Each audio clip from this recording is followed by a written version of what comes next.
So hi everybody and welcome back to our C++ tutorial series for absolute beginners. This is video 332, and this video we continue with the move constructor. In our last video we already talked about the implicitly defined move constructor, and it has two requirements. And in this video we want to talk about the first requirement, which says the implicitly declared move constructor is not deleted. So deleted move constructor, what is that? This text here, let's read this together and watch an example. It says here the implicitly declared or explicitly defaulted move constructor of a class T is defined as deleted if T has a potentially constructed subobject of class type M or possibly multidimensional array, therefore such that M has a destructor that is deleted or inaccessible from the copy constructor.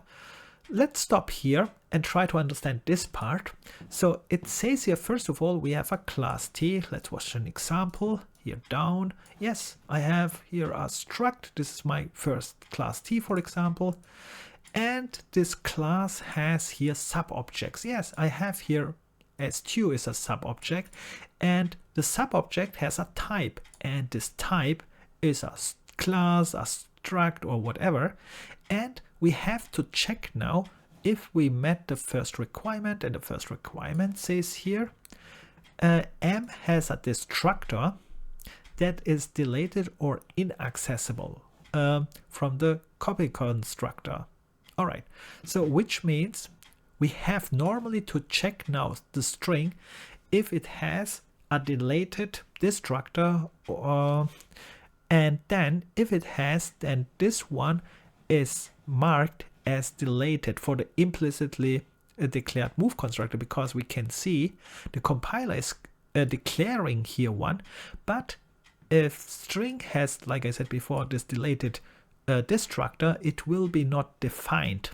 So it is just a declaration without a definition. All right, that's this part. Let's continue here with the second part. It says here the overload resolution as applied to find M's move constructor does not result in a usable candidate. And this one we have not talked, so let's skip this one and just focus on this example, which means just, again, the compiler is here, has declared a move constructor. It's trying to figure out if it can define it, but again, it checks, for example, string, and it says, wait a minute, I can't find a usable move constructor, so I can't use the move semantics here, so I will not define you as well. It's not possible because I will mark this as deleted, and then we have not met again the requirements for the definition here.